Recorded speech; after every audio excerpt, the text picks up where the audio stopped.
After 8 years of this Liberal government, inflation is at a 40-year high as a result of this government's inflationary spending. But they have managed to spend over $100 million. Actually, we don't know how much, Mr. Speaker, because the Prime Minister will not tell us, on a single consulting firm, McKinsey and Company. So while Canadians have never had it so bad, Liberal insiders and consulting firms have never had it so good. So why doesn't the Prime Minister just admit that him and his good buddy Dominic Barton are running Canada and disappointing Canadians? The Honourable Minister of Public Services. Mr. Speaker, and to the member opposite for the question. The procurement of professional services is used to complement the work of Canada's professional public service by meeting unexpected fluctuations in workload and to acquire special expertise. We are committed to ensuring that government contracts stand up to the highest standards. The Prime Minister has asked the President of the Treasury Board and I to conduct a review, to take a close look at the numbers and to look into the circumstances, and we are doing just that. Thank you, Mr. Speaker.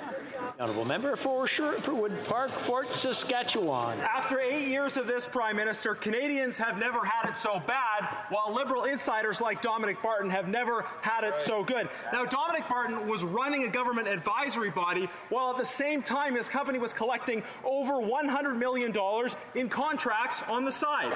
Barton and his cronies at McKinsey had privileged access to the Prime Minister and were using that access to make money. This government has done so much for Dominic Barton and McKinsey and so little for struggling Canadians. So once again, will the government answer how much money have they given in total to McKinsey? The Honourable Minister. To assure this House that Public Services and Procurement Canada takes its role as the central purchasing department very seriously. We ensure value for money and quality of services for Canadians. Minister Fortier's focus will rest on the policy, while I'm focusing on the circumstances of the contracts. I will be testifying alongside my officials at the Government Operations Committee to give more thorough and complete answers. Thank you, Mr. Speaker.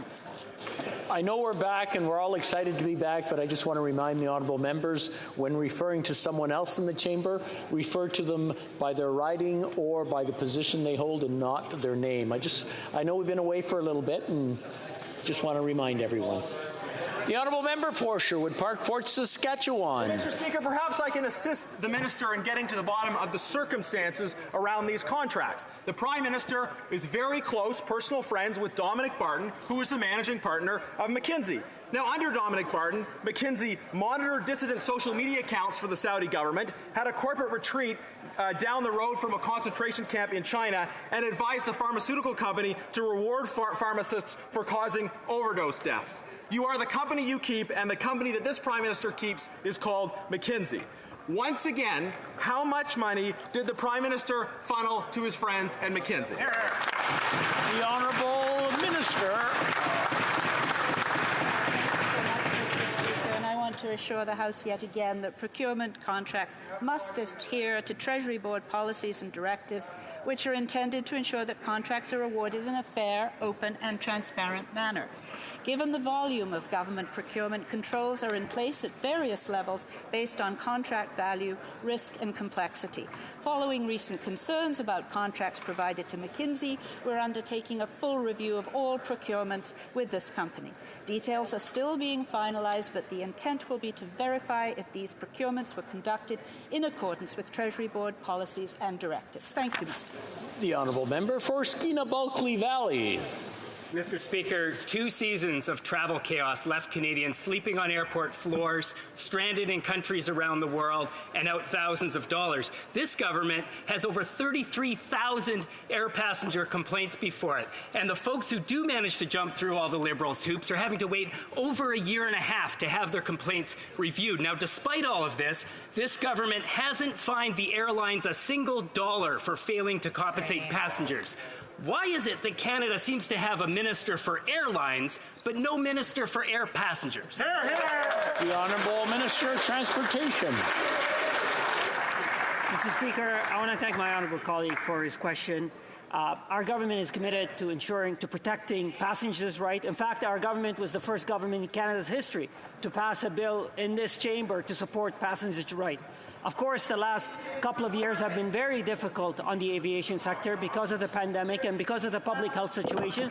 We are working with the Canadian Transportation Agency to provide the resources that they need, and the chair of the Canadian Transportation Agency was at committee where the honourable member got the chance to ask his questions. Thank you, Mr. Speaker.